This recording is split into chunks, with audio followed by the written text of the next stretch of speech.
తెలుగువారి ఆత్మీయ వారధి టోరీలో వారం వారం ప్రసారమవుతున్న శిల్పాక్షరాలు కార్యక్రమానికి స్వాగతం, సుస్వాగతం. ఈరోజు మన స్టూడియోలో ఉన్న అతిథి గురించి సుదీర్ఘ పరిచయం అక్కర్లేదు. తెలుగు సాహిత్యంలో అందున స్త్రీవాద రచనల్లో ముందు వరుసలో నిలిచిన వారు శ్రీమతి కొండేపూడి నిర్మల గారు. వారి అక్షరం ప్రతిదీ శిలాక్షరమే. అవుననడానికి ఒక గొంతు, కాదనడానికి ఒక గుండె, సొంతంగా నీకుంటే అది చాలు. మేట మీద ఆధారపడి వెలిగే విద్యుత్ దీపం కంటే తలెత్తగానే నుదుటి మీద పరుచుకున్న ఆ స్పష్టపు వెన్నెల మేలు. ఇలాంటి ఎన్నో అక్షరాలు ఆమె కలం నుంచి జాలువారినవే. ఆమె ఈరోజు మన స్టూడియోలో ఉన్నారు. ఆమె అంతరంగాన్ని ఆవిష్కరించే ప్రయత్నం చేద్దాం. నమస్కారం నిర్మల్ గారు. శిల్పాక్షరాలు కార్యక్రమానికి స్వాగతం అండి. అదే మీ గురించి ఇంట్రడక్షన్ ఇచ్చాము, వినే ఉంటారు మీరు. మనం సమయం తక్కువ ఉంది కాబట్టి మీలాంటి అనుభవజ్ఞులతో మనకి సమయం ఎంతైనా చాలదు కాబట్టి మనం సూటిగా విషయంలోకి వెళ్దామండి. మన కాలం వెయిట్ చేస్తున్నారు ఆల్రెడీ. అంటే ప్రశ్నల నుంచి భిన్నంగా మనం ఒక విభిన్నమైన ప్రశ్నతో మొదలెడదాం. అంటే చిన్నప్పుడు మీరు ఎప్పుడు అన్యమనస్కంగా దిగులుగా ఉన్నట్టు ఉండేవారని, అంటే మీరు ఏదో ఆలోచిస్తున్నట్టు ఉండేవారని చెప్పారు ఒకసారి సందర్భంలో. అంటే రచయిత ఎప్పుడు చాలా హుషారుగా ఉండాలి, సమాజాన్ని మేల్కొల్పేవాడిగా ఉండాలి, చిన్నప్పటి నుంచి చాలా అల్లరి చేస్తూ ఉండాలి అనే ఒక భావం చాలా మందిలో మనకు కనబడుతూ ఉంటుంది. అంటే రచయిత ఇలా ఉండాలి అని ఎక్కడ మనకు ప్రస్ఫుటంగా గాని, నిర్దిష్టంగా గాని మనకు లేదు. మరి అలాంటప్పుడు మీలో ఉన్న రచయితని ఎలా కనుక్కున్నారు మీరు? మీలో ఒక రచయిత ఉన్నాడని ఒక ఎలాగా ఐడెంటిఫై చేశారు? అంటే సాధారణంగా రచయిత తన నేపథ్యం నుంచి స్పందిస్తాడండి. నేపథ్య పరిస్థితుల నుంచి రచయిత అవుతాడు. అలాగే కొన్ని భిన్నమైన పరిస్థితుల్లో ఇప్పుడు అణచివేతకి గురైనటువంటి అంటే వివక్ష ఎవరి మీద ఉంటుంది అని అంటే ఒక రకంగా ఫిజికల్లీ ఛాలెంజ్డ్ మీద కుటుంబంలో వివక్ష ఉంటుంది. స్త్రీల మీద ఉంటుంది. దళితుల మీద మొత్తం సమాజానికి ఉంటుంది. ఈ వర్గాల్లో ఉన్న బాల్యం వాళ్ళకున్న బాల్యం ఎలా ఉంటుందంటే అందరికీ సంతోషంగా ఉంటుంది. అందరికీ సంతోషంగా ఉన్నా అందులో కొంచెం ఆలోచనాత్మకమైన వాళ్ళే రైటర్స్ అవుతారు కాబట్టి బహుశా వాళ్ళు అప్పటి నుంచి ఆలోచించడం మొదలు పెడతారు. వ్యక్తీకరణ కొంచెం ఆలస్యమైన ఆలోచన అనేది చాలా బాల్యం నుంచి మొదలవుతుంది.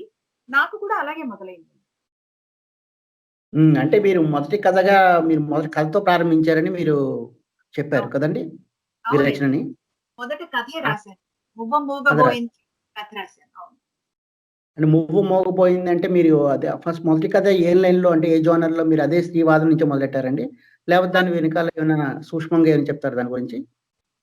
మువ్వ మూగబోయింది అంటే ఒక బయట పువ్వులు అమ్ముకునే ఒక చిన్న పిల్ల మీద జరిగిన ఆ అమ్మాయిని హేళనగా చూడడం, ఆ అమ్మాయి మీద జరిగినటువంటి అత్యాచారం కాదు కానీ ఒక అబ్యూజ్ ఎలా చేస్తారు అంత చిన్న పిల్లల్ని, పూలు అమ్ముకునే అమ్మాయిని అనే దాని మీద నాకు తెలిసి తెలియని వయసులో రాసిన కథ ఉండేది. టీనేజ్ లో రాశాను అది. యాక్చువల్ గా కథ రాద్దామని నేను అనుకోలేదు. అంటే రేపు మధ్యాహ్నం రావాల్సిన నేను ఆల్ ఇండియా రేడియోలో పనిచేసేది. బిఏ సెకండ్ ఇయర్ లో ఉన్నప్పుడు నేను ఆల్ ఇండియా రేడియో క్యాజువల్ కాంపీరర్ గా పనిచేసేది. పనిచేసే రోజుల్లో రేపు మధ్యాహ్నం రావాల్సిన స్పీకర్ రావడం లేదు. నాకు ఒక 8 మినిట్స్ టైం మిగిలిపోయింది. ఏం చేయాలి అని మాట్లాడుకుంటున్నప్పుడు మీరు ఒక కథ రాయండమ్మా అన్నారు వాళ్ళు చాలా తేలిగ్గా. అప్పటికి నేను ఇంకా అసలు కథ అంటే ఏమిటో తెలియదు, ఎలా రాయాలో తెలియదు. కానీ ఆ రాత్రి ఎలాగోలా ట్రై చేసి ఒక కథ రాశాను. మువ్వ మూగబోయింది. అప్పుడు నాకు వచ్చిన థాట్ అది. ఆ కథ అనుకోకుండా అది బాగుందని అనుకోవడం, ఆ వాణి పత్రికలో రావడం కూడా జరిగింది. మొదటి కథే బాగా హిట్ అయింది నాది అప్పట్లో. అనుకోకుండా రాసిన కథ. అంటే ఒక గ్యాప్ ని ఫిలప్ చేయడానికి రాసిన కథ నాలో ఉన్న అవ్యక్తమైన ఆలోచనని, ఆ అమ్మాయిల పట్ల, స్త్రీల పట్ల ఉండే వివక్షకి అదొక వ్యక్తీకరణ రూపం అయింది. బాగుందండి. ఇప్పుడు మనకి స్త్రీవాదం అంటే ఖచ్చితంగా పురుష వ్యతిరేకవాదం కాదు. అంటే చాలా మంది ఫెమినిస్ట్ అన్న పేరుతో కానీ, స్త్రీవాదులు అన్న కథలతో కానీ చాలా చోట్ల పురుషుల్ని సింగిల్ సైడెడ్‌గా రాయడం మనం చూస్తూ ఉంటాం. అసలు స్త్రీవాదుల దృక్కోణంలోనే స్త్రీవాదం అంటే అదా? ఎందుకంటే మనకు చూడండి, యాక్చువల్‌గా మనకి సైమన్ ది బోవో 'సెకండ్ సెక్స్' అనే బుక్ రాశారు. దాంట్లో ఏంటి, మనకి ఆడపిల్లలు పుట్టరు, తయారు చేయబడతారన్నారు. అంటే ఈ వాదాన్ని మీరు ఏ విధంగా మీ నుంచి మీరు అన్వయించుకుంటున్నారు? స్త్రీవాదం అంటే పురుష వ్యతిరేకవాదమా? లేదంటే స్త్రీ తాలూకా సంఘర్షణ నుంచి తీసుకొచ్చే ఒక వాదమా? లేపోతే దాని ద్వారా మీలాంటి రైటర్స్, అంటే front line writers of feminism, మీరు ఏం చెప్పాలనుకుంటున్నారు? అంటే రీడర్స్‌కి గానివ్వండి, సొసైటీకి కానివ్వండి. చాలా సింపుల్ గా అర్థం చేసుకోవాలంటే మనకి పూర్వం జనరల్ ఫిజిషియన్స్ మాత్రమే ఉండేవారు డాక్టర్లు. అంటే నాడి చూసుకుని వైద్యం చేసే డాక్టర్లు ఉన్నారు. తర్వాత స్పెషలైజేషన్ వచ్చింది. అంటే కంటికి ఒక డాక్టరు, కాళ్ళకు ఒక డాక్టరు, హృదయానికి గుండెకి ఒక డాక్టరు, మెదడుకి ఒక డాక్టరు వచ్చారంటే మెదడు డాక్టర్ మిగతా డాక్టర్లందరికీ వ్యతిరేకమని మనం చెప్పలేం కదండీ. అలాగే స్త్రీలకి సంబంధించిన సమస్యల్ని ప్రత్యేకంగా చూడాలి. చాలా వివక్షకు గురవుతున్నారు అని చెప్పడానికి స్త్రీలు ఉద్దేశించారు. అది ఎట్టి పరిస్థితుల్లోనూ పురుష ద్వేషం కాదు. పురుషులు కూడా నా కుటుంబంలోనూ, మన కుటుంబంలోనూ ఉన్న మనుషులే. స్త్రీలు మీ కుటుంబంలో ఉన్న మనుషులే. నేను స్త్రీల గురించి రాస్తున్నాను అంటే మీ మీ చెల్లెల గురించి రాస్తున్నట్టు, మీ పాప గురించి రాస్తున్నట్టు, మీ భార్య గురించి రాస్తున్నట్టు, మీ తల్లి గురించి రాస్తున్నట్టు. అంతే కదా! ఒక మొత్తం జాతిని ఉద్దేశించి రాస్తున్నది అది ఎంత మాత్రం వేర్పాటు ధోరణి కాదండి. దాని గురించి సరిగ్గా అవగాహన లేక అలా అనుకుంటారు. అంటే జరుగుతున్న అన్యాయాల మీద సూటిగా జరుగుతున్నప్పుడు అంటే అత్యాచారాలకు గాని, లేదా గృహ దహనాలు గాని, లేకపోతే సతీ సహగమనాలు గాని వీటిని గురించి రాసేటప్పుడు మనం కొంచెం ఆవేశ స్వరంలో రాస్తాం. అప్పుడు మృదువుగా రాయడమో, లేకపోతే అలా రాయడం ఉంటది కదా! మన బాధని బట్టి మన స్వరం, మన వ్యక్తీకరణ ఆధారపడి ఉంటుంది కాబట్టి, ఆ టోన్‌ని బట్టి మీరలా అనుకుంటారు గానీ, అందులో ఉన్న వస్తువుతో మొత్తం ప్రపంచం అంతా ఏకీభవిస్తుంది. అమ్మాయిలకి జరిగే అన్యాయాన్ని గురించి మొత్తం ప్రపంచం ఏకీభవిస్తుంది. బాల్య వివాహాల గురించి ప్రపంచం మొత్తం అంతా ఏకీభవిస్తుంది. కానీ దాన్ని చెప్పినప్పుడు, దానికొక వాదం అని పేరు పెట్టుకున్నప్పుడు అభ్యంతరం వస్తుందంతే. ఆ మాటకొస్తే ఇప్పుడు 'కందుకూరి వీరేశలింగం' గురజాడ రాసిన కన్యాశుల్కంలో మధురవాణి ఎన్ని తిట్లు తిట్టింది మొత్తం సమాజాన్ని. కదా! అప్పుడు ఒక పురుషుడు రాసాడు కాబట్టి, గురజాడ రాసాడు కాబట్టి మనకి ఈ ప్రశ్న రాలేదు. ఏమిటి వీడు మన పురుషులకు వ్యతిరేక గురజాడ అని మనం ఎవరు అనుకోలేదు.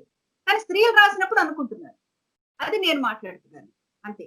పురుషులకు అదే ఎట్టి అంటే పరిస్థితుల్లో కాదు. మీరు అదే అండి. శ్రీవాదం అన్నది మన 80ల్లో బాగా ప్రాచుర్యంలోకి వచ్చింది. గుమ్మల గారు అవని, జయప్రభ గారు అవనియండి, పోల్గ గారు అవనండి, ఒక ఉవ్వెత్తునొచ్చింది. శ్రీవాదంలో ఉన్న కవిత్వం అవనియండి, రచనలు అవనియండి.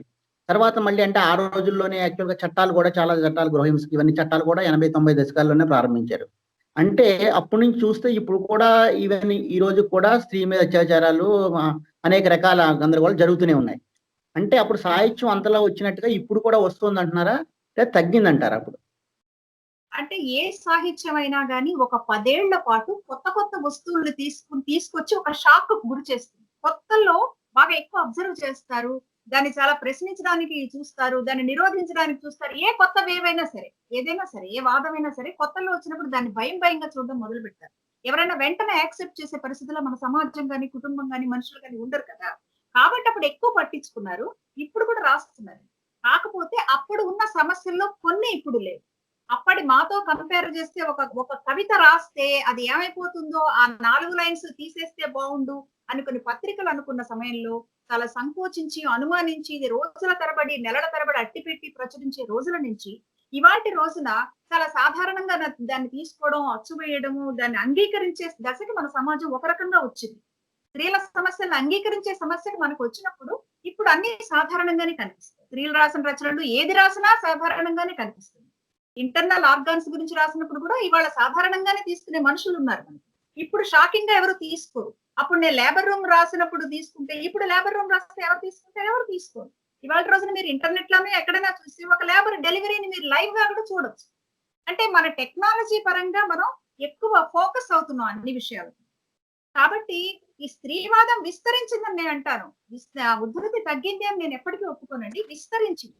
ఇవాళ రోజున మీరు గవర్నమెంట్ ప్రాజెక్ట్స్ లో చూసినా, ఎన్‌జీఓ ప్రాజెక్ట్స్ చూసినా స్త్రీవాదం కవిత్వ రూపంలో లేదు. కథ రూపంలో, వ్యాస రూపంలో, ట్రైనింగ్స్ రూపంలో ఇవాళ యుద్ధ ఖైదీలకి లేకపోతే జైల్లో ఉన్న ఖైదీలకు కూడా ఇవాళ రోజున జెండర్ క్లాసెస్ కండక్ట్ చేసి వస్తున్నాము. అంటే అందరికీ విస్తరించాలి. మొత్తం ప్రపంచానికి విస్తరిస్తే ఈ వివక్ష తగ్గుతుంది. ఈ నేరాలకు సంబంధించిన స్వభావం మనుషుల్లో తగ్గుతుంది అని చెప్పి అందరికీ అర్థమైందండి బాగా. చాలా బాగా విస్తరించింది. మన భాష మారింది. మన ఆలోచన విధానం మారింది. ఇవాళ రోజున స్త్రీలను గురించి నెగెటివ్‌గా రాస్తే నన్ను గురించి నా ఇంప్రెషన్ పోతుందేమో, నా ఇది పోతుందేమో, నన్ను రచయితగా చెడ్డగా అనుకుంటారేమో అని మా తోటి కవులు కూడా అనుకుంటున్నారు. ఒకప్పుడు రాసినట్టు స్త్రీల మీద నెగెటివ్‌గా కొంచెం జాగ్రత్త పడుతున్నారు. భాష విషయంలో, ఆలోచన విషయంలోనూ జాగ్రత్త పడుతున్నారు. అది మా విజయం. నిర్మల గారు కాలర్ లైన్‌లో ఉన్నారండి. కాలర్ అయిన తర్వాత మళ్ళీ మనం కంటిన్యూ చేద్దాం. కాల్ తీసుకుందాం మేడం. మీరు మ్యూట్‌లో ఉన్నారండి సుమలత గారు. అడగండి. నమస్తే అండి. శుభ సాయంకాలం వేళ నమస్కారాలండి. ఆర్‌జే శ్రీనివాసమూర్తి గారికి మరియు నిర్మల గారికి నమస్కారాలండి. మీరు చక్కగా ఒక స్త్రీకి మాతృత్వం అనేది ఒక దేవుడిచ్చినటువంటి గొప్ప వరం. అలాంటి పరమ పవిత్రమైనటువంటి ఆ కార్యాన్ని మీరు 'లేబర్ రూమ్' అనేటువంటి కవిత్వాన్ని చక్కగా రాశారు కదా మ్యామ్. అది మీరే రాయాలని అలా అనుకున్నారా? లేదా ఏ విధంగా మీరు ఇన్‌స్పైర్ అయ్యి రాసారు మ్యామ్? లేబర్ రూమ్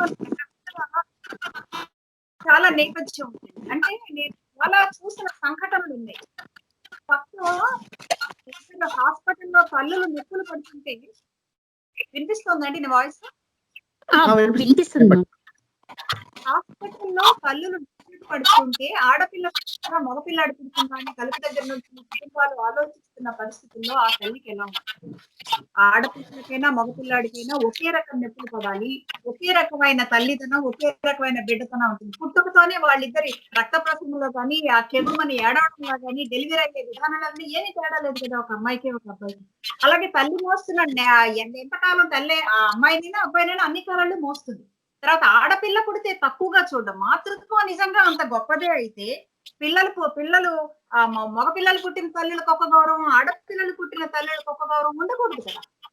అంటే ప్రతి దాంట్లోనే వివక్ష ఉంటుంది. ఒకవేళ మాతృత్వం తల్లికి తల్లులు కాలేని ఆడవాళ్ళని ఏ కారణం తెలియకుండా వాళ్ళకి సరిగ్గా టెస్ట్ చేయకుండా, లోపం ఎవరిదో తెలియకుండా అవమానిస్తున్న సంఘటనలు మనం చూడలేదా?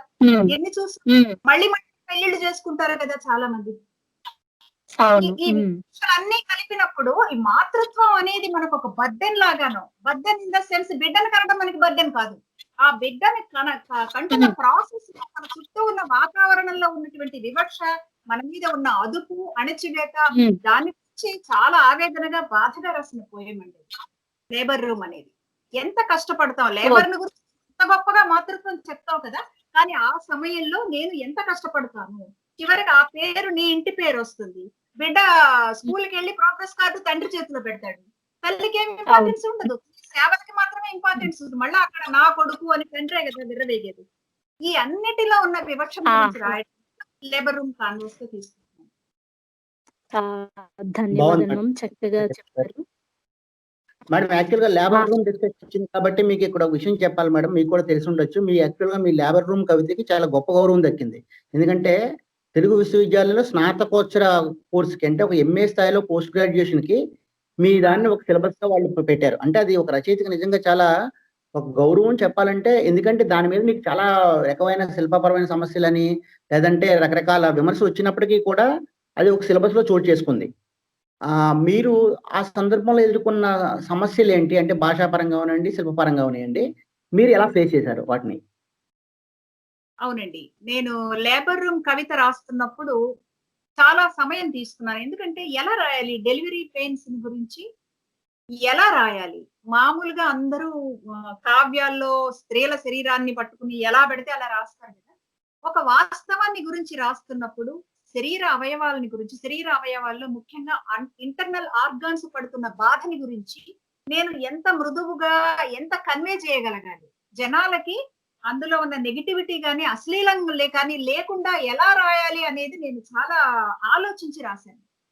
కాళ్ళనలా ఎడం చేసి దీనంగా, హీనంగా ఒక హింసాతల పరాకాష్ఠ కోసం ఎదురు చూడడం అంటే అని రాయడానికి ఆ లైన్స్ నేను చాలా చాలా చాలా ఆ లైన్స్ లేకపోతే పోయం లేదండి అక్కడ. ఆ లైన్స్ లేకపోతే ఆ బాధ తెలియదు. నేను చెప్పాలి అంటే ఆ లైన్స్ రాయకుండా ఎలా రాయాలి నేను? అది ఆ బాధ అనేది ఒక స్త్రీకి మాత్రమే తెలిసింది. ఒక పురుషుడిగా నా తమ్ముడికి, నా కొడుక్కి కూడా తెలియాలంటే నేను ఎలా చెప్పాలి? ఎలా రాయాలి? కదా! కాబట్టి అది రాయక తప్పలేదు. కానీ మర్యాదస్తులైన పత్రికల వాళ్ళు సో కాల్డ్ మర్యాద పత్రికల వాళ్ళు అది ఆ లైన్స్ ఏంటి బాలేదు, అశ్లీలంగా ఉన్నాయని. తర్వాత నేను హృదయానికి బహువచనం అనే కవిత కూడా రాశాను. స్త్రీల వక్షోజాలని గురించి కమలాకుచ చూచుచ అది ఉంది కదండి. చూచుకమతో అది ఉంది కదండి. అది ఏమిటది? అటువంటివి రాస్తే మనం చాలా భక్తిగా, చాలా ఇదిగా ఉంటాం. స్త్రీల శరీరాల గురించి ఉన్నవి, లేనివి కల్పించి చాలా అనవసరంగా అద్భుతీకరిస్తూ వాళ్ళని కేవలం స్టాచ్యూస్ లాగా, బొమ్మల్లాగా చేసి వర్ణనలు చేసి అలా చేస్తాం కదా! మరి నా శరీరం గురించి నేను రాస్తే దాని గురించి అభ్యంతరం ఎలా ఉండాలి? దానికి కావ్య గౌరవం ఎందుకు ఉండకూడదు దాని మీద? ఎక్కడ చూసినా బాత్రూమ్ స్కూళ్ళల్లో, కాలేజీలో బాత్రూమ్ గోడల్లో స్త్రీల శరీరాలని ఎంత భయంకరంగా చిత్రిస్తూ ఉంటారు. మన బట్టల షాపుల ముందు స్త్రీలకి అదేంటి ప్యాడెడ్ గ్రాసరీస్ వేసేసి తలకాయ లేని బొమ్మలు ఎన్ని కనిపిస్తాయి. ఇవన్నీ నన్ను ఎంత అవమానానికి గురి చేస్తాయి. శరీరం అంటే నా శరీరం అంటే కొన్ని అవయవాలేనా, నేను కాదా? నా శరీరంలో కొన్ని భాగాల గురించి నేను అవమానించినప్పుడు అవమానం నాకు కదా. ఈ ఆలోచన నుంచి వచ్చింది ఆ పోయం అండి. హృదయానికి బహువచనం అనే పోయం అనేది ఆ ఆలోచనలోంచి వచ్చింది. నేనంటే నా శరీరం. నువ్వు నన్ను గౌరవించడం అంటే నా శరీరాన్ని కూడా గౌరవించడం. నా శరీరాన్ని అవమానిస్తూ నన్ను గౌరవిస్తున్నావు అని చెప్పావంటే అది చాలా అబద్ధం అని చెప్పి నేను చెప్పడం కోసమే అది రాశాను. అటువంటి పోయమ్స్. అలాగే వలసల రాజ్యం. వలసల రాజ్యం అనే కవిత రాసినప్పుడు స్త్రీలకి కొన్ని ప్రత్యేకమైన సమస్యలు ఉంటాయి. బయటికి ఓపెన్ డెఫికేషన్ కి వెళ్ళాలి. చాలా ఇళ్లలో బాత్రూమ్స్ లేనప్పుడు బయటికి వెళ్ళాలి. బయటికి స్త్రీలు తెల్లవారుజామున మాత్రమే వెళ్ళాలి. అంటే వాళ్ళ శారీరక జీర్ణక్రియకు సంబంధించిన, విసర్జన క్రియకు సంబంధించిన విషయాలకు మీద కూడా అదిపే సమాజం.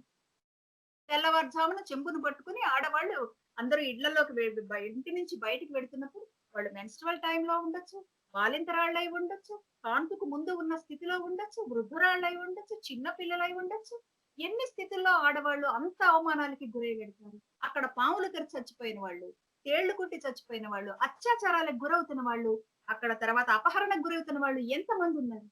ఒక చిన్న బాత్రూమ్ ఇంట్లో లేకపోవడం కారణంగా ఇన్ని అవమానాలు భరించాల్సిన అవసరం నాకుందా? ఎందుకని ఆలోచించదు? కుటుంబం ఆలోచించదు, సమాజం ఆలోచించదు, ప్రభుత్వం ఆలోచించదు.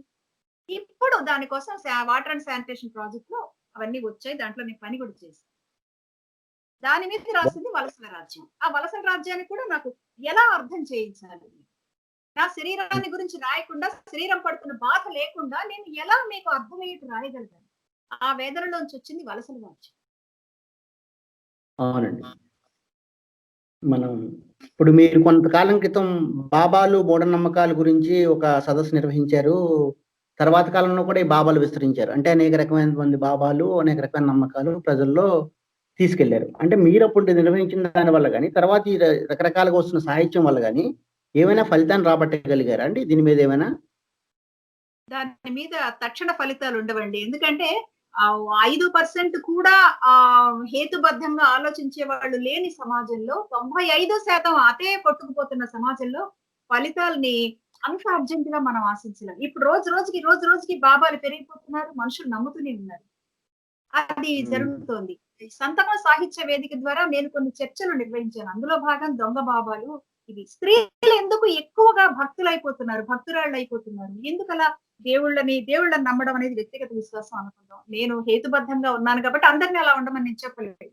కానీ బాబాల్ని, అమ్మల్ని నమ్ముకుంటూ సమయం అంతా వృధా చేసుకుంటూ వాళ్ళకొచ్చే కడుపు నొప్పులకి, వాళ్ళ మీద జరిగే గృహ హింసలకి, వాళ్ళకి జరిగే అన్ని అనర్థాలకి దేవుడు ఏదో రక్షిస్తాడనుకుని వెళుతున్నారు కదా! అంత నిస్సహాయమైన పరిస్థితుల్లో స్త్రీలు ఉన్నారు.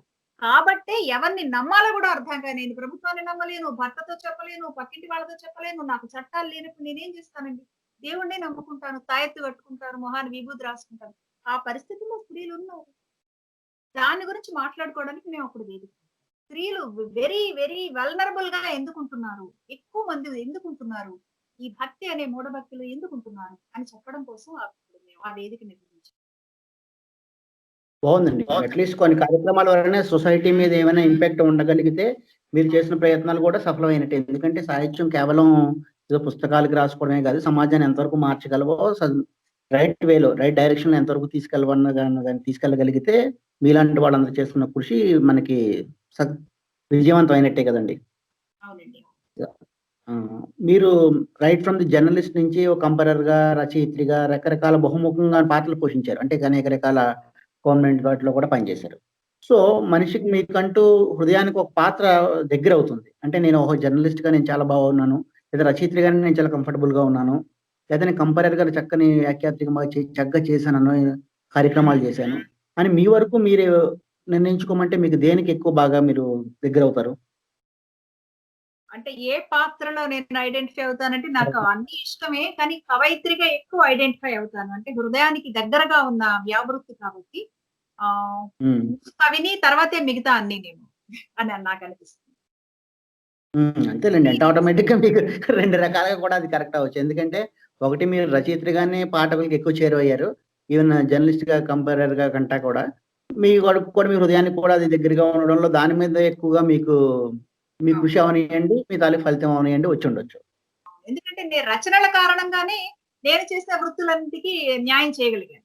అసలు ఆ వృత్తులు నాకు వచ్చాయి. నా దాకా అవకాశాలొచ్చాయి. నేను రచయిత్రిగా హ్మ్. గుర్తించడం వల్లనే వచ్చాయి కదా! అవును. అదే అంటున్నాను. దానివల్లే. అలాగే దానికే ప్యారలల్‌గా చూడండి కవిత ఉంది, కథ ఉంది, వ్యాసం ఉంది. మీరు ఇలా ఒక నవల తప్ప అన్ని ప్రక్రియల్లోని రాశారు. అవును. అక్కడ కూడా మళ్ళీ ఇలాగే మీకు హృదయానికి దగ్గరగా ఇప్పుడు నేను కథ రాసినప్పుడు ఓకే. నేను కథ రచనే బా చేశాను. లేదు కవిత రాసినప్పుడు ఓకే. నేను కవిత బా రాశాను. లేదు వ్యాసం అయితే ఇంకా బాగా రాశాను. ఇది బాగా దగ్గరైంది. ఎందుకంటే మీరు మృదంగం ఉంది. మృదంగాన్ని మీరు ఒక డిఫరెంట్ దాంట్లో కాలమ్స్‌లో బాగా చక్కగా అది రీచ్ అయిందని చెప్పొచ్చు ఆడియన్స్‌కి లేదా పాఠకులకి. సో, అవును. అలా అనుకున్నప్పుడు మళ్ళీ మీకు ఇదే ప్రశ్నొచ్చితే మీకు మీ మనసుకు బాగా తట్టి లేపిన ప్రక్రియ కింద దేన్ని చెప్తారు? కవిత్వం తర్వాత నన్ను నేను కాలంలో ఎక్కువ చూసుకోవడానికి ఇష్టపడతాను. ఎందుకంటే కాలంలో నేను తీసుకున్న ఎత్తుగడ వేరు. కాలమ్స్ మనకు రెండే ఉంటాయండి. ఒకటి వ్యక్తిగత కాలం.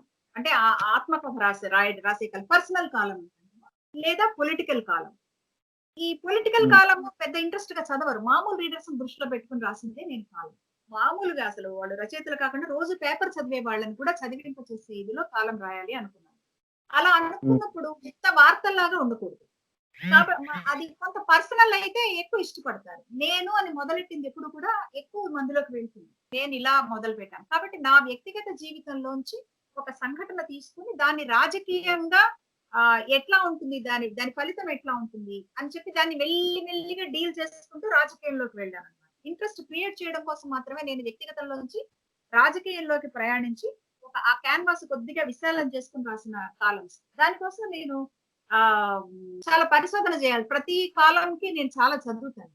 చాలా ఆహ్, బుక్స్ చదువుతాను. చాలా కాలమ్స్ చదువుతాను. చాలా విషయాలు సేకరించుకుని అప్పుడు మాత్రమే నేను కాలం రాస్తాను. మళ్ళీ ఆ అలా అలా సేకరించిన విషయాన్ని యాస్ ఇట్ ఈస్‌గా కాకుండా చాలా సింప్లిఫై చేసి జస్ట్ చాక్లేట్ రూపంలో ఇవ్వడానికి ప్రయత్నించినవి నా సోషల్ అండ్ పొలిటికల్ కాలమ్స్. అందుకే ఎక్కువ మందికెళ్ళాయి జనంలో. ఓకే. అలా అనుకున్నప్పుడు యాక్చువల్‌గా మీరు ఫస్ట్ పర్సన్‌లో రాస్తారు కదా! కథైనా, కవిత్వమైనా ఓకే అనుకోవచ్చు. బట్ మరి మీరు సామాజిక వ్యాసాలు కూడా ఫస్ట్ పర్సన్‌లోనే రాశారు. అవునండి. అవును. మరి దానికేమైనా ప్రత్యేకమైన కారణం ఉందండి? లేపోతే అది ఏమనుకున్నారు మీరు? అదే ఇదే ఎత్తుగడ. జనాల్లోకి ఎక్కువ మందిలోకి వెళ్ళాలి అంటే ఏదైనా రాజకీయం మామూలుగా మన జీవితాల్లో రాజకీయం లేనిది లేదండి. అనుకుంటాం మనం. పర్సనల్ పో క క సాహిత్యం, రాజకీయ సాహిత్యం అనుకుంటాం గానీ, రాజకీయం కొంచెం నినాదప్రాయంగా ఉంటుంది గానీ, మన జీవితంలో రాజకీయం లేకుండా లేనే లేదు. కాబట్టి నేను తీసుకున్న ఎత్తుగడలో పర్సనల్ నుంచి రాజకీయం. దానికి తోడు నేను చాలా లిబరల్‌గా, చాలా ధైర్యంగా పేర్లతో సహా రాసాను. పొలిటికల్ కాలమ్ రాసినప్పుడు నేను పేర్లతో సహా రాసాను. వాళ్ళు ఓకే. తీసుకొచ్చిన పథకాల వల్ల ఈ నష్టాలొచ్చాయి స్త్రీలకి అని అనుకుంటూ నా దగ్గర నుంచి మొదలు పెట్టుకుంటూ మా మా ఇంట్లో పొలిటికల్‌లోకి వెళ్ళాలి అంటే ముందు నేను ఒక రైలు ప్రయాణం గురించి రాయాలి అనుకోండి. రైల్లో బిచ్చగాళ్ళని ఎంత ఇల్ ట్రీట్ చేస్తారో. ఒకసారి నేను న్యూస్‌లో చదివాను. ఒక బిచ్చగతిని తోసేసాడు ఒక పోలీస్ కానిస్టేబుల్. దాంట్లో ఉన్న టీటీ తోస్తే అమ్మాయి రైలు కింద పడి చచ్చిపోయింది పాపం. ఆ సంఘటన తీసుకొని నేను రాసినప్పుడు సంఘటన పేపర్‌లో వస్తుంది. ఆ సంఘటన మళ్ళీ రీరైట్ చేయడం అనవసరం. నేను ఆ రైల్లో ఉన్నప్పుడు ఆ సంఘటన ఒక ప్రయాణికురాలుగా నేను చూసినప్పుడు నా స్పందన ఎలా ఉంటుంది? దాని చుట్టూ ఉన్న రాజకీయం ఎలా ఉంటుంది? కేవలం కొంచెం డబ్బులు సంపాదించిన కుటుంబంలో పుట్టడం వల్లే నేను ఒక సీట్‌లో కూర్చోవడము, ఆ అమ్మాయి రైలు కింద పడిపోవడము జరిగింది కదా! అని దాన్ని ఒక విశ్లేషిస్తూ ఒక రచయిత్రిగా హృదయంతో రాయడానికి అవకాశం కలిగిన వ్యాసాలండి అవి. అదే ఇప్పుడు మీరు చెప్పారు కాబట్టి నిజ జీవిత అనుభవాన్ని కూడా రాస్తే అసలు ఎలాంటి సమస్యలుంటాయండి? మన సాహిత్యంలో తీసుకొస్తే ఎందుకంటే మీరు కొన్ని కొన్ని చోట్ల ఇప్పుడే చెప్పారు. డైరెక్ట్‌గా పేర్లు పెట్టి కూడా రాసిన సందర్భాలున్నాయని చెప్పేసి. సో, అలాంటి పరిస్థితుల్లో మనకి అసలు ఏమైనా ఎటువంటి సమస్యలు, ప్రాబ్లమ్స్ ఉంటాయా? లేదంటే దాన్ని ఎలా యాక్సెప్ట్ చేస్తారు? పాఠకులు ఏ విధంగా రిసీవ్ చేసుకుంటారు? పాఠకులైతే ఎంజాయ్ జేస్తారు. సమస్యలన్నీ రచయిత్రికే వస్తాయి. పాఠకులు బాగా ఎంజాయ్ జేస్తారు. పైగా ఎవరి పేర్లకి రాసామో వాళ్ళకి కొంచెం బాధగా ఉంటుంది తప్ప, పాఠకులు బాగా ఎంజాయ్ చేస్తారు. చాలా ఎంజాయ్ చేసేవారు నా కాలమ్స్. ఎందుకంటే ఈసారి దేని మీద రాస్తారో ఏమిటో అన్నట్టుగా ఎదురు చూస్తారు. నేచురల్ ఇది. అదే కానీ నగ్న చిత్రం రచయిత్రిగా కాలంలో కూడా చాలా మంది రాసారు వ్యక్తి. మనం చెప్పండి. ఎప్పుడు ఇబ్బంది పడాలంటే శ్రీనివాస్ గారు, మనం హ్మ్. అవాస్తవం రాస్తున్నప్పుడు ఇబ్బంది. అవాస్తవం ఉమ్. రాయినప్పుడు మనం భయపడాలి అని నేను అంటున్నాను. వాస్తవం అనుకున్నప్పుడు కల్పన కింద కథగా రాసుకోవచ్చు. రాసుకోవచ్చు. ఆ! అవును. కల్పన రాసుకోవచ్చు. పైగా మన అవును. ఒక్కరి అభిప్రాయమే కాదు. కొంచెం జనాంతికంగా ఎక్కువ దూరం వెళ్తాం. ఇప్పుడు నేను నా పిల్లలు స్వార్థము అనే విషయం గురించి నేను వ్యాసం రాశాను అంటే అది జనరల్‌గా కూడా ఉంటుంది. చాలా మంది పిల్లలు, చాలా మంది తల్లులు ఎక్కువ మందికి కనెక్ట్ అవ్వడానికి వీలుగా మనం రాయాలి. ఆ ఎత్తుగడ అలా ఉన్నప్పుడు బానే ఉంటుంది. నా అవును. కథలన్నీ అంతే. ఇప్పుడు 'ఎర్ర కుచ్చుల మరి గౌను' మరి అలాంటివన్నీ. రైటర్‌గా మీరెలాంటి సమస్యలేమైనా ఫేస్ చేసారండి? ఇలాంటి ఒరిజినల్ మీరన్నట్టు నిజ జీవిత అనుభవాలను మీరు సాహిత్యంలోకి తీసుకొచ్చినప్పుడు, మీ పర్సనల్ ఎక్స్‌పీరియన్స్‌లో ఏవైనా రైటర్‌గా మీరు ఫేస్ చేసారా? అంటే ఇవన్నీ చిన్న చిన్నవేనండి. అంటే మనం ఫేస్ అంటే చేయలేనంత పెద్ద పెద్దగా ఆ! బైక్ ఏం లేదు. ఫేస్ చేయలేనంత పెద్ద విషయాలేమి ఉండవు. ఇప్పుడు ఫర్ హ్మ్. ఎగ్జాంపుల్ 'ఎర్ర కుచ్చుల గౌను' అనే కథ రాశారనుకోండి. ఆ 'ఎర్ర హ్మ్. కుచ్చుల గౌను' నేను రాసినప్పుడు ఇప్పటి పిల్లలు మార్కెట్ బ్రాండెడ్ వస్తువులు మాత్రమే కొంటారు. మనం బజార్‌కి వెళ్లి ఒక గౌను కొనాలంటే ఏ షాప్‌లో ఏ కలర్ బావుందో కొనేసుకుంటాం. ఇప్పుడు పిల్లలు ఫలానా బ్రాండ్ కోసమే తిరిగి ఆ బ్రాండే కొనుక్కుంటారు. ఆ బ్రాండ్‌లో ఆ వస్తువు డిజైన్ ఆలోచించరు, కలర్ ఆలోచించరు, ఏమీ కాదు. అంటే బ్రాండ్ కోసం మనసు పారేసుకోవడమే కానీ, మన వ్యక్తిగత స్వేచ్ఛ ఉండదని చెప్పాలనుకుంటే ఆ ఒక కథ రాసానుకోండి. అప్పుడు మా ఇంట్లో మా అమ్మాయికో, మీ అమ్మాయికో కోపం రావచ్చు. ఆ హ్మ్. కోపాన్ని నేను పట్టించుకోను. ఎందుకంటే చాలా మంది తల్లులు ఐడెంటిఫై అయ్యే విషయం. జనరేషన్ టు అవునండి. జనరేషన్ గ్యాప్ వచ్చినప్పుడు ప్రపంచీకరణ అనేది వాళ్ళిద్దరి మధ్య కట్టిన గోడల గురించి నేను రాయదలుచుకున్నాను. దానికి నేను హ్మ్. ఊరికే ఒక గౌను, ఒక తల్లి, కూతురు అని కొన్ని సంఘటనలు అల్లానంతే. నీకు ఒక పెద్ద ప్రాపంచికమైన విషయం చెప్పడానికి చిన్న చిన్న టూల్స్‌తో నేను చెప్పాను. ఇప్పుడు ప్రతి రచయిత కథ రాసినప్పుడు తను కొత్త కథనంతో రాయాలి, కొత్త ప్లాట్‌తో రాయాలి, కొత్త డైమెన్షన్‌తో రాయాలి, తనకంటూ ఒక ఐడెంటిటీ తెచ్చుకోవాలి అని ప్రయత్నం చేస్తూ ఉంటారు. అది అలా మీకు అనిపించినప్పుడు మీరు కూడా ఎన్ని కథలు రాసినప్పటికీ కూడా కొన్ని అంటే మీకు కూడా నేను ఇగో చాలా కొత్త వస్తువుని తీసుకొని రాసాను అని మీకు అనిపించిన కొత్త వస్తువులు మీకు అనిపించిన కథలు ఏమైనా ఉన్నాయండి? ఉన్నాయండి. కొత్త వస్తువుల మీద నాకెప్పుడు ఎవరు రాయని వస్తువుల మీద రాయాలి అనే కోరిక ఎందుకో చిన్నప్పటి నుంచి ఉండేది. అది నేను కవిత్వంలో చాలా రాశాను అలాగే. కథల్లో గూడా రాశానండి. కథల్లో 'పొడి మబ్బులు' అని ఒక కథ రాశాను. మామూలుగా హ్మ్. మన తల్లిపాల వారోత్సవం అని ఒకటి మన వాళ్ళు జరుపుతూ ఉంటారు. అంటే ఏంటి హ్మ్. పాలివ్వండి, పాలివ్వండి, పాలివ్వండి అని ఎక్కడ చూసినా మనకి స్లోగన్స్ కనిపిస్తాయి. ఓకే. హ్మ్. మన ఇళ్లల్లో ఉన్న తల్లులందరికీ పాలివ్వడానికి కావాల్సినంత స్వేచ్ఛ, సమయము, ఆరోగ్యము, ఆహారము అన్నీ ఉంటాయి. ఒక కూలి తల్లి ఉంటుంది. పిల్లవాడిని ఉయ్యాల్లో ఒక ఇంట్లో ఉన్న ముసలమ్మకి అప్పచెప్పి బయటికి వెళ్ళిపోయే కూలి తల్లి ఎట్లా ఆ టైంకి బిడ్డకి పాలివ్వగలదు? అలాగే ఒక బస్సు కండక్టర్ ఉంటుంది. ఒక అదే ట్రాఫిక్ కానిస్టేబుల్ ఒక ఒక లేడీ ఉంటారు. ఆవిడ గ బిడ్డ తల్లయి ఉండొచ్చు. వాళ్ళు ఎంత సమస్యలు ఫేస్ చేస్తారు.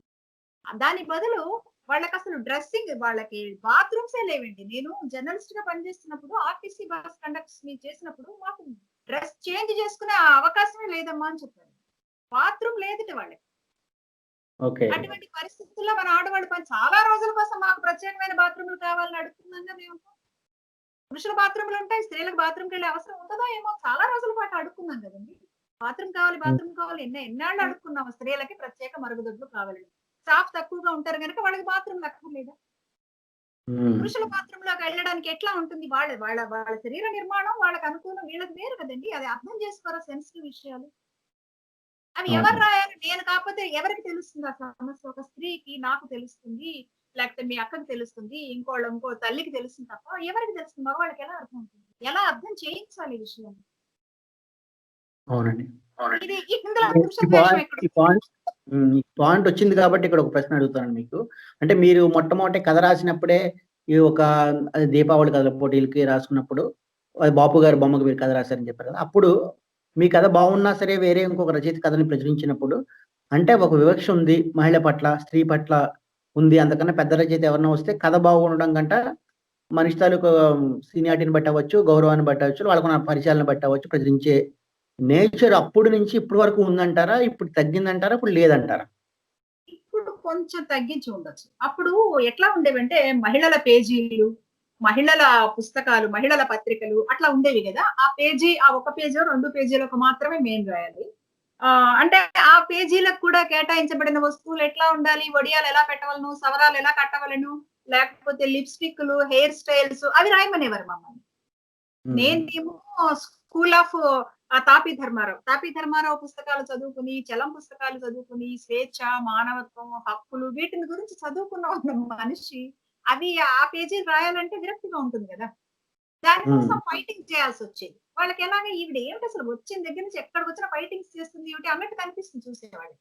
అరే! ఇది అన్యాయం కదా! ఇది వివక్ష కదా! అది నా చాయిస్ కాదు కదా! అలా రాయడం అని నాకనిపించింది. నేను 'ఆంధ్రజ్యోతి'లో ఉన్నప్పుడు మీరడిగిన సంఘటనకి 'ఆంధ్రజ్యోతి'లో ఉన్నప్పుడు చాలా కొత్తలో ట్రైనీస్‌గా ఉన్నాం. జస్ట్ 21 ఇయర్స్ ఉంటాయి నాకు. అప్పుడు అవును. మమ్మల్ని ఒక మంచి బాపు గారు దీపావళి కథా సంచికకి ఒక మంచి బొమ్మ వేశారు. ఆ బొమ్మలో ఒక ఒక అమ్మాయి కొత్తగా పెళ్ళైన అమ్మాయి ఒక ఉత్తరం కోసం ఎదురు చూస్తూ ఉన్నటువంటి ఒక రొమాంటిక్ బొమ్మ అన్నమాట. ఆ ఇంకో ఊర్లో ఉన్న భర్త కోసం ఉత్తరం కోసం ఎదురు చూస్తున్న బొమ్మ ఒకటి చక్కటి బొమ్మ ఉంది. ఆయన అడిగారు ఎవరు రాస్తే బాగుంటుందని వాళ్ళలో వాళ్ళు చర్చించుకున్నారు మా ఎడిటర్స్. నండూరు రామ్మోహన్ రావు గారు, ఇలా నేను పేర్లు చెప్తాను. పురాణ పురాణ సుబ్రహ్మణ్యం. సుబ్రహ్మణ్యం. ఆ! ఆ! అలా ఆలోచించుకున్నప్పుడు వాళ్ళకెందుకో వాళ్ళ చూపు నా మీద పడింది. పడి ఈ ఏజ్ అమ్మాయిలైతే అవి ఇలాంటివి బాగా రాస్తారు అని అనుకున్నారు. అనుకుని నన్ను పిలిచి నిర్మల గారు మీరు దీన్ని రాయగలరా కథ అని అడిగారు. నాకేమో ట్రై చేస్తానండి. మనకింకా రాయగలమో లేదో నమ్మకం ఉండదు కదా! నేను ట్రై చేస్తానండి అని చెప్పి చాలా వినయంగా ఆ రోజు రాత్రంతా కూర్చొని ఆ బొమ్మ దగ్గర పెట్టుకొని కొంచెం కవితాత్మ గూడా ఉంది కాబట్టి చాలా రొమాంటిక్‌గా ఒక దారేసాను. అంటే కవర్ పేజీ మ్యాటర్ అన్నమాట. వెనక పేజీలో వస్తుందది. అది ఎంత గొప్ప గౌరవం వెనక పేజీలో ఆ ఏజ్‌లో నాకు రావడం అంటే 'ఆంధ్రజ్యోతి' లాంటి పత్రికలో బొమ్మ దానికి మ్యాటర్ అన్నమాట. అది గొప్ప విషయం. రాసిన తర్వాత వాళ్ళు హలో! చాలా గొప్ప విషయం అండి. చెప్పండి. ఆ! ఆ! అప్పుడు ఆనందకరం విషయం. అదే. హ్మ్. అదే. అది వాళ్ళు నేను రాసి మర్నాడు పట్టుకొచ్చినప్పుడు వాళ్ళు చాలా ముచ్చట పడ్డారు. "అరే! రాసారండి. రాసారని" నాతో అన్నారు. వాళ్ళు ఇద్దరు ముగ్గురైతే జిరాక్స్ కాపీలు తీయించుకొని మా ఇంటికెళ్ళి మళ్ళీ చదువుతాం అనుకున్నారు. అంతా అయిపోయింది. ఇంక నేనసలు ఆ రోజంతా గాలిలో తేలిపోతున్నాను. అబ్బా! కవర్ పేజీ మీద నేను ట్రైనీగా ఉండగానే కవర్ పేజీ మీద బాపు గారి బొమ్మకి నా మ్యాటర్ వస్తుందనుకుని నేను అందరికి చెప్పేసా. మొత్తం నా ఫ్రెండ్స్ అందరికి కాలేజీలో అందరికి చెప్పేసా. చెప్పేస్తే ఆ! తర్వాత ఏమైందంటే అది వెయ్యరు. అది ఆ తర్వాత వచ్చేసింది. దీపావళి సంచికొచ్చేసింది. అది శ్రీరమణ గారి మ్యాటర్ వచ్చిందన్నమాట. ఆ కవర్ పేజీ మీద. నేను ఓహ్! షాక్ అయ్యాను. ఇదేంటిది ఇలా ఎలా జరిగింది? నాతో రాయించుకున్నారు కదా! అని. నేను వెళ్లి అడిగాను. ఏంటి సార్ మీరు నాతో కదా రాయించుకున్నారు అంటే, "ఆ! కాదమ్మా పెద్ద బాపు లాంటి కార్టూనిస్ట్, బాపు లాంటి ఆర్టిస్ట్ దానికి మీరు మరి చిన్నవారు కదా! ఇంకా చిన్న పిల్లతో ఎందుకు అని అనుకుంటారు. అందుకని మేము వేరే ఆయనతో రాయించాం" అని చెప్పారు. సరే రాయించారు అయిపోయిందండి. అప్పుడే నేను చాలా హర్ట్ అయ్యాను. ఆ తర్వాత ఏం చేశారంటే మరి నాది వేయలేదు అని వాళ్ళకి వాళ్ళే ఏమనుకున్నారు, శ్రీరమణ గారిది చదివిన స్పందనగా నాది ఉత్తరాల్లో వేశారు. హ్మ్. ఆయన రచన చదివిన దానికి స్పందనగా నేనేదో ఒక ఊళ్ళో ఉన్న పాఠకురాలు ఎవరో రాసినట్టుగా ఉత్తరాల్లో వేశారు నాకు ఫస్ట్ లెటర్‌కి. వేయకపోయినా అవును. బానే ఉండేది.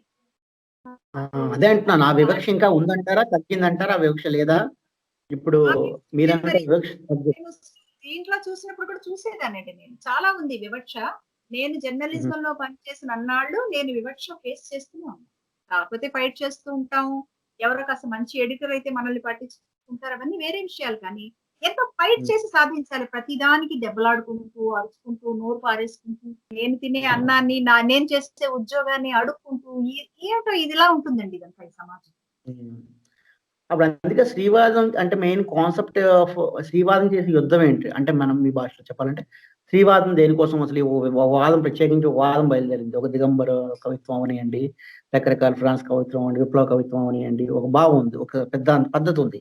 అలా మీ శ్రీవాదం తాలూకా యుద్ధం దేని మీదంటారు? దేనికోసం మీరు ప్రయత్నం చేశారు?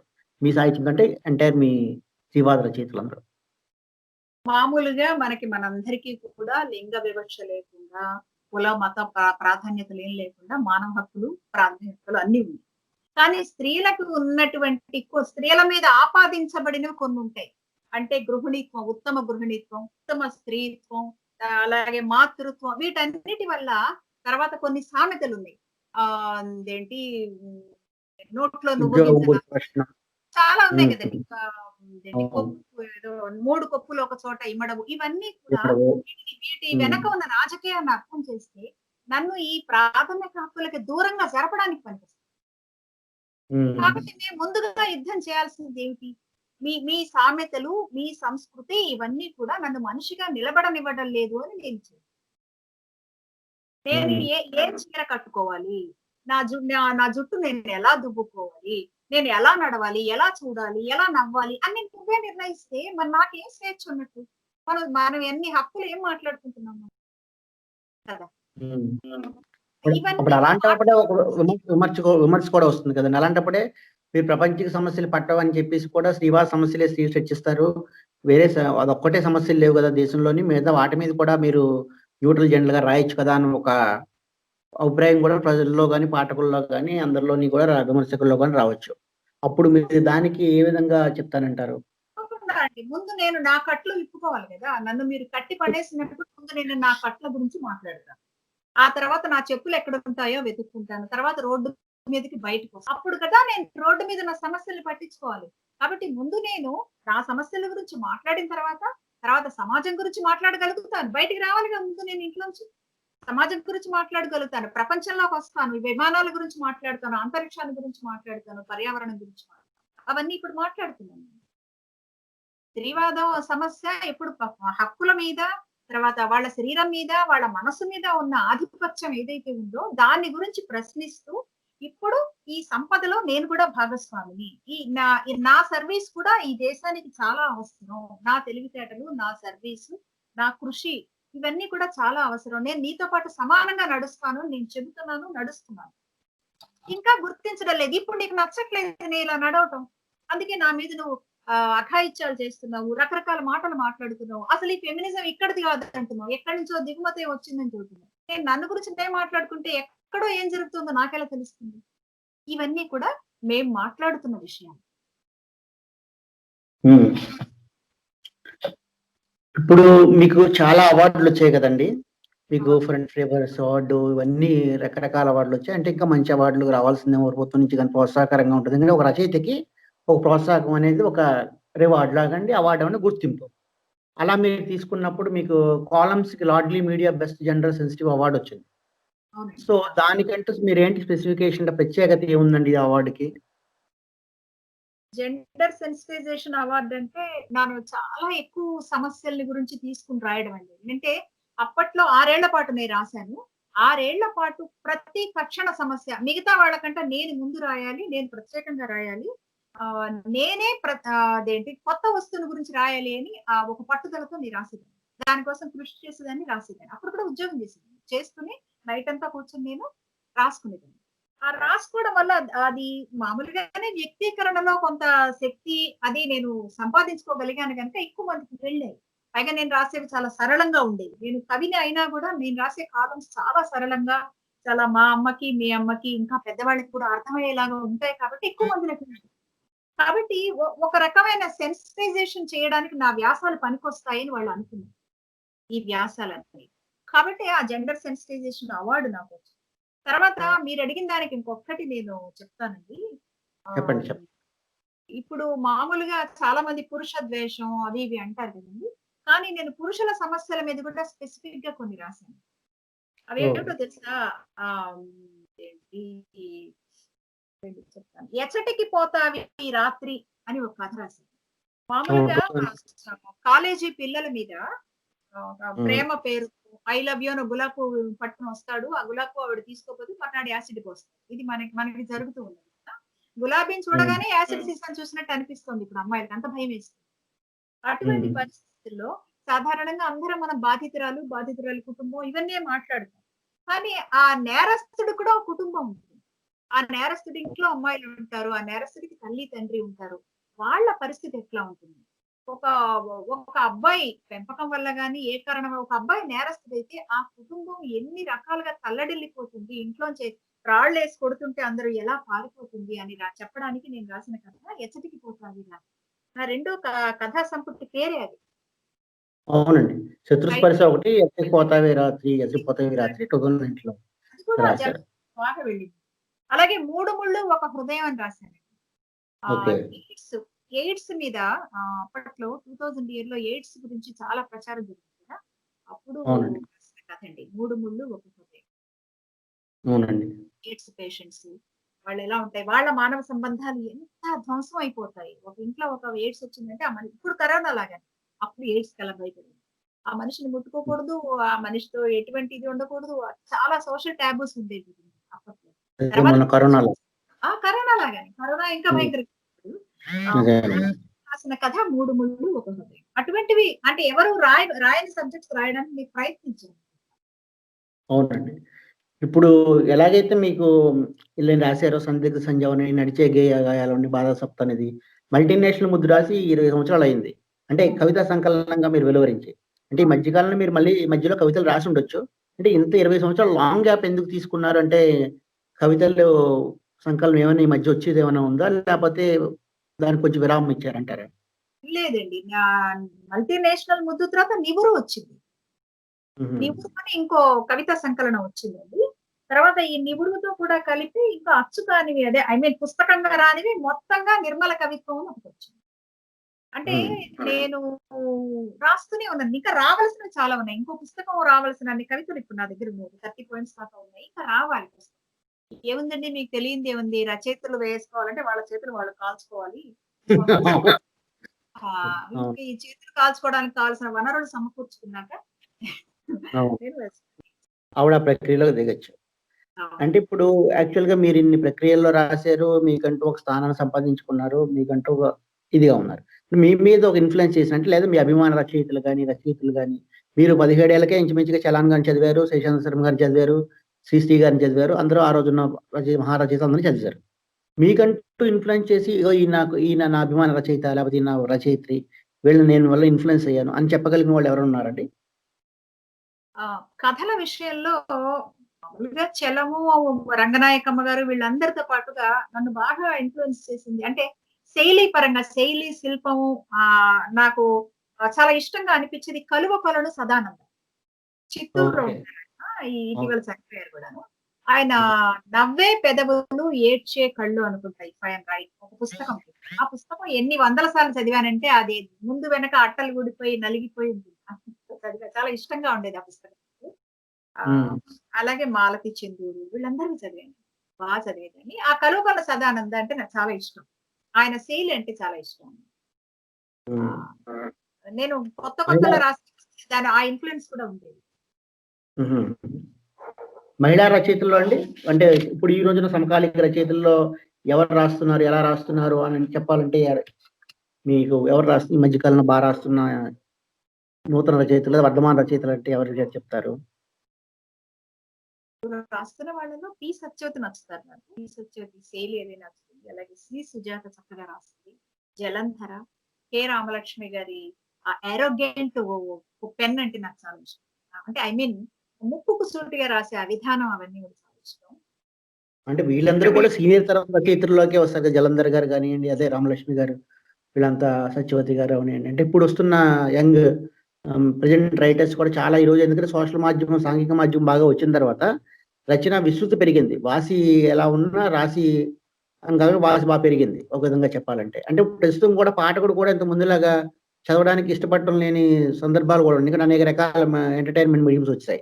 ఈ అవును. పరిస్థితుల్లో అసలు సాహిత్యం అనేది ఎలా నడుస్తుందని మీరనుకుంటున్నారు? దాని రీడర్‌షిప్ ఎలా ఉందంటారు?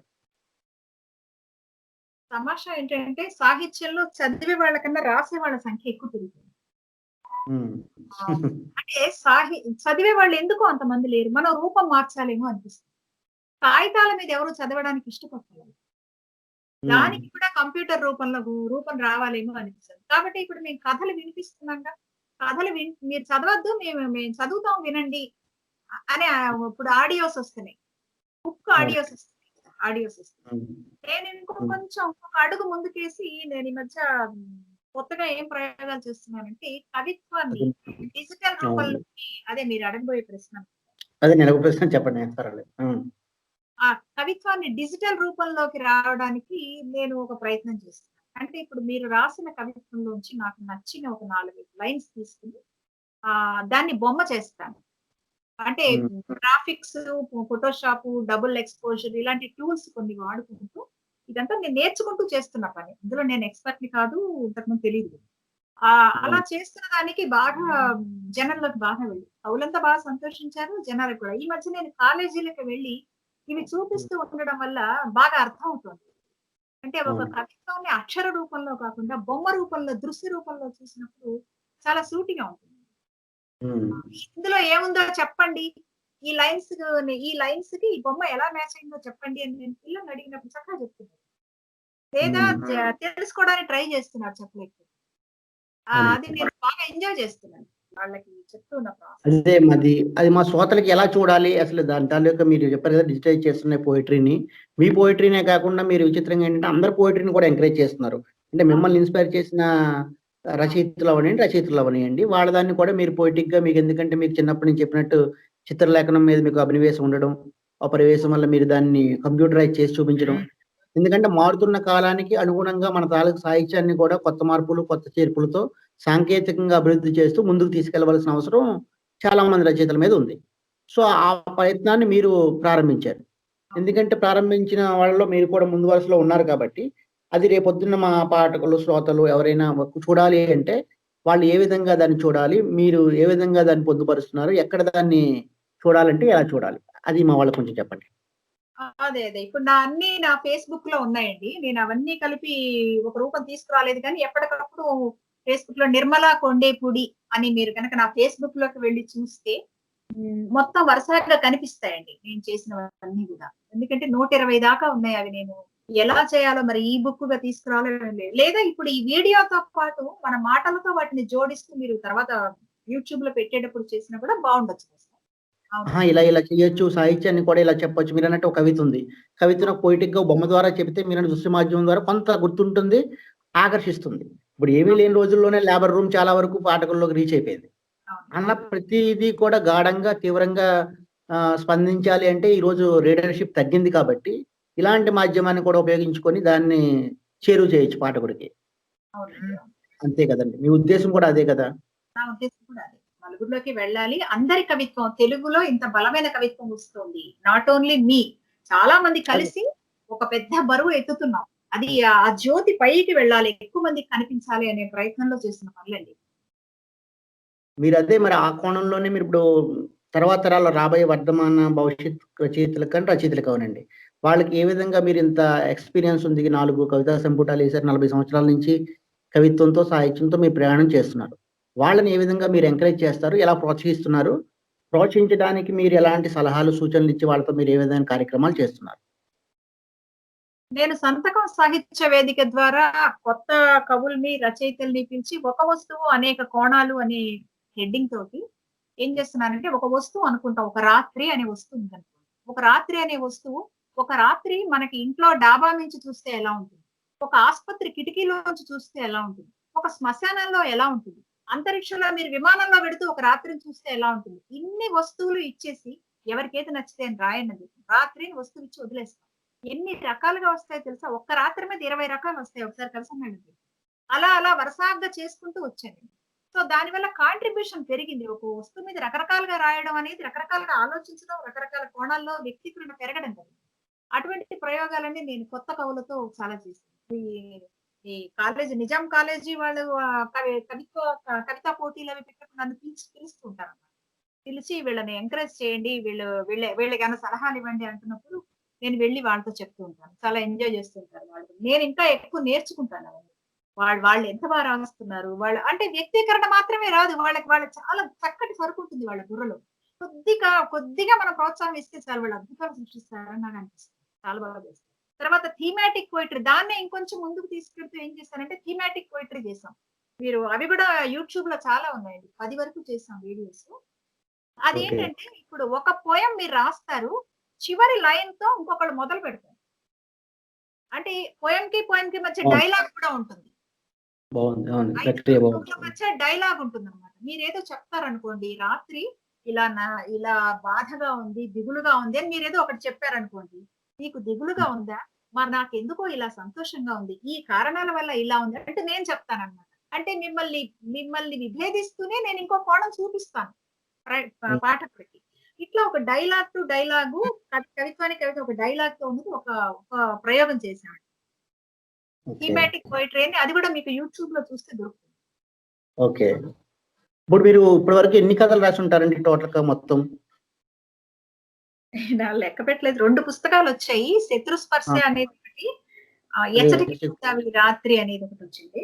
దాదాపు ఒక ఉమ్. 40కి తక్కువ లేవు. 40 కథలైనా రాసుంటానండి. ఎక్కట్లేదు ఇప్పుడు. రాసుంటారు కదా. ఈ 40 కథల్లో ఖచ్చితంగా పాఠకులు ఇగో ఈ 2 కథలు చదవండి, ఈ 3 కథలు చదవండి. లేదా అన్ని కథలు ఎప్పుడు మనకు బాగా ఉంటేనే రాస్తారు. లేదంటే ఒక ప్రతి కథ రాసినప్పుడు కూడా మీరు ప్రసవ వేదనలాగా కొత్త కథ చెప్పాలి, కొత్త ప్లాట్ చెప్పాలి, కొత్త డైమెన్షన్‌లో చెప్పాలి, కొత్త దృక్కోణాన్ని చూపించాలనే రాస్తారు ప్రతి రచయిత మెయిన్ తాలూకు ఉద్దేశం. కానీ మీకు అనుకున్నప్పుడు ఖచ్చితంగా ఈ 2 కథలు చదవండి. మీరు నిజంగా సామాజిక చైతన్యం అవనియండి, లేకపోతే స్పృహ అవనియండి, ఖచ్చితంగా ఈ కథలు చాలా నాకు మంచి వెన్ను తట్టే లేకపోతే నాకు బాగా మంచి పేరు తెచ్చే అని చెప్పగలిగిన 2, 3 కథలు ఏమైనా ఉన్నాయండి పేర్లు? 'సారీఘర్' అనే కథ ఒకటుందండి. రాజస్థాన్‌లో కతియవార్ జిల్లాలో అక్కడ ఏంటంటే, ఆ గ్రామం మొత్తానికి నేనిది ఒక మ్యాగజైన్‌లో చదివిన చిన్న న్యూస్. ఒక అంగుళం న్యూస్‌ని నేను కథ చేశాను. ఆ గ్రామంలోకి వెడితే అక్కడ అంగన్వాడీ కార్యకర్తలు మామూలు నాలాంటి రిపోర్టర్ ఎవరో అక్కడికి వెడితే, గ్రామంలో ప్రతి ఇంటికి ఫస్ట్ చైల్డ్ మగపిల్లాడే ఉన్నాడు. అందరికి ఓకే. మగపిల్లలే పుడతారా? గ్రామం మొత్తం మగపిల్లలకి పుడతారా? ఆడపిల్లలు ఎవరికీ హ్మ్. పుట్టరా అని గనక వాళ్ళందరిని అడిగి వాకబు చేస్తే ఫస్ట్ ఆడపిల్ల పుట్టడం అరిష్టం అని చంపేస్తారు. హుహు. ఫస్ట్ ఆడపిల్ల పుడితే చంపేస్తారన్నమాట. అయితే ఒక స్త్రీ మాత్రం ఒక బిడ్డని నాకు ఇది ఫస్ట్ చైల్డ్ కాదు సెకండ్ చైల్డ్ అని చెప్పి అలా సెకండ్ చైల్డ్ అని చెప్పగానే ఇంట్లో జరిగే గొడవ మీకు తెలుస్తుంది కదా! అంటే ఫస్ట్ ఈ అవును. అమ్మాయికి ఇంకొకళ్ళు పుట్టారని ఆ! 7 పిల్లడని వస్తుంది. ఆ! అవును. ఆ మొత్తానికి భరించి అది ఏమైనా సరే ఈ బిడ్డను రక్షించుకోవడం కోసం నేను ఏమైనా చేస్తాను అని చెప్పి, అలా చేస్తే ఎలా ఉంటుంది ఒక స్త్రీ అని నేను ఆలోచించి ఒక కథ రాశాను. ఆ ఓకే. ఒక్క సంఘటన తీసుకొని, ఒక స్త్రీ హ్మ్. గనక చైతన్యంగా ఉండి, నాకు ఏమైనా సరే నా సంసారం అని ఒక పసిబిడ్డను రక్షించగలిగితే ఎలా ఉంటుందో ఒక ఆలోచన వచ్చింది.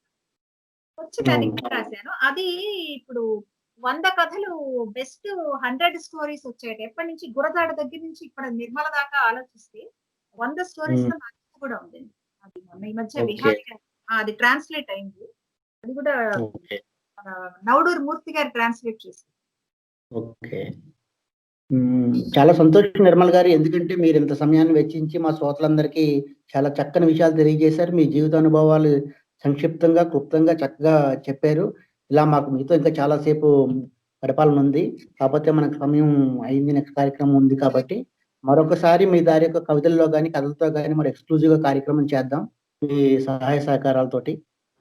తప్పకుండా మా స్టూడియోకొచ్చి ఇంత అమూల్యమైన మీ సందేశాన్ని ఇచ్చినందుకు మీకు మరొకసారి టోరీ ఆత్మీయ వారి తరఫున మీకు ధన్యవాదాలు తెలియజేస్తున్నానండి.